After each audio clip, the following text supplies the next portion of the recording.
नमस्कार दोस्तों, स्वागत है आपका आपके अपने YouTube channel National Defence Daily में। तो दोस्तों, भारत के पहले 5th generation futuristic stealth fighter jet AMCA पे एक नहीं दो बहुत ही महत्वपूर्ण और क्रिटिकल खबर निकलकर सामने आई है।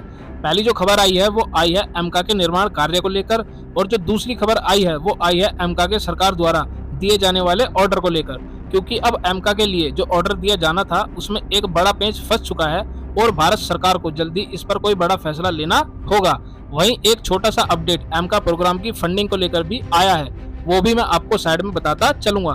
तो ये सारी खबरें बहुत ही इंपॉर्टेंट है, इसलिए आपके समय को ना बर्बाद करते हुए इस वीडियो की शुरुआत करते हैं। तो दोस्तों, पहली जो खबर निकलकर सामने आई है वो आई है एमका के निर्माण कार्य को लेकर। दरअसल आप सभी जानते हैं कि डीआरडीओ का विंग यानी शाखा, जिसे एडीए एरोनॉटिकल डेवलपमेंट एजेंसी कहा जाता है, वर्तमान में एमका के प्रोजेक्ट को संभाल रही है और इस एजेंसी के पास एमका बनाने की जिम्मेदारी है। तो इनकी तरफ से खबर निकलकर सामने आई है कि एमका लड़ाकू विमान का जो क्रिटिकल डिजाइन रिव्यू है, जिसे सीडीआर भी कहा जाता है, वो अब से कुछ दिन पहले ही पूरा किया जा चुका है और ये हर तरीके से सफल रहा था। और आप लोग नहीं जानते तो मैं आपको बता दूं कि एमका लड़ाकू विमान का जो सीडीआर है वो भारत की सबसे बड़ी समस्या है, क्योंकि जो कि एक क्रिटिकल डिजाइन रिव्यू है, इसलिए कई फाइटर प्लेन बार बार इसमें फेल होते रहते हैं। इसे पूरा करना एक बड़ी चुनौती है और अगर भारत जल्द ही सीडीआर सफलतापूर्वक पूरा नहीं करता है तो हमारे लड़ाकू विमान की परियोजना में कई साल की देरी हो सकती है। लेकिन अच्छी बात यह है कि हमारा सीडीआर पहले प्रयास में ही सफलतापूर्वक पूरा हो गया है और अब इसके आगे के निर्माण कार्य को हम शुरू कर सकते हैं। क्या होगा निर्माण कार्य, इसी पर खबर निकलकर सामने आई है और खबर यह है कि एडीए अब इसके प्रोटोटाइप को बनाने का काम शुरू कर सकती है, यानी कि हमारे पहले एमका की अब असेंबली शुरू कर दी जाएगी और असेंबली के बाद इसका फ्लाइंग टेस्ट होगा, यानी कि हम एमका बनाने के बहुत ही करीब हैं। लेकिन इसको लेकर चिंता भी जताई गई है और वो है फंडिंग को लेकर। वास्तव में बताया जा रहा है कि सरकार ने अभी तक अतिरिक्त फंड जारी नहीं किया है और जब तक फंड जारी नहीं होगा तब तक इसके प्रोटोटाइप पर काम शुरू नहीं हो पाएगा। हालांकि एमका को लेकर फंड जारी क्यों नहीं किया जा रहा, इस पर सरकार की ओर से कोई स्पष्टीकरण नहीं आया है, क्योंकि पहले कहा गया था कि जब तक एमका का सीडीआर पूरा नहीं हो जाता तब तक फंड जारी नहीं किया जाएगा और एक बार सीडीआर पूरा हो जाने के बाद फंड जारी कर दिया जाएगा। ऐसे में मेरे हिसाब से सरकार को इसकी सारी बची हुई फंडिंग तुरंत जारी करनी चाहिए। तो ये थी इसके निर्माण कार्य और फंडिंग को लेकर अपडेट।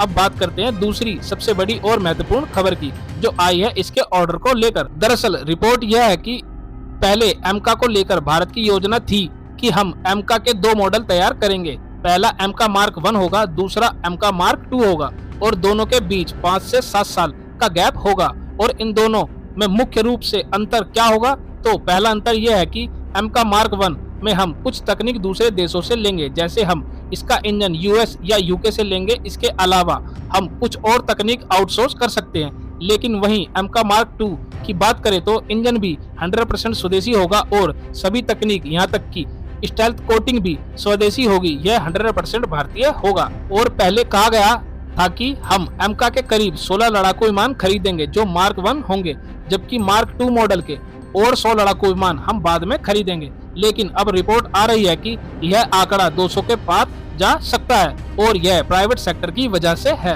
वास्तव में कई सूत्र बता रहे हैं कि प्राइवेट सेक्टर एमका को लेकर ज्यादा उत्साहित नहीं है, क्योंकि उन्हें ये लग रहा है कि ये बहुत ज्यादा लाभदायक नहीं होगा, क्योंकि इसमें सिर्फ 200 लड़ाकू विमानों का ही ऑर्डर दिया जाएगा। ऐसे में प्राइवेट सेक्टर चाहता है कि ज्यादा से ज्यादा एमका के ऑर्डर दिए जाएं और कम से कम ये 200 प्लस किसी भी हाल में जाना चाहिए, तभी ये पूरा प्रोजेक्ट उनके लिए लाभदायक होगा और तभी वे इसके लिए और अधिक उत्साहित होंगे। और बताया जा रहा है कि सरकार भी इस बारे में सोच रही है और इसलिए एमका के लिए योजना बदली जा सकती है और इसके ऑर्डर को बढ़ाया भी जा सकता है। हालांकि मैं इस मामले पर कड़ी नजर रख रहा हूं, जैसे ही इसके ऑर्डर में कोई बदलाव होगा मैं आपको तुरंत सूचित करूंगा। फिलहाल इस वीडियो में इतना ही। Thanks for watching the video.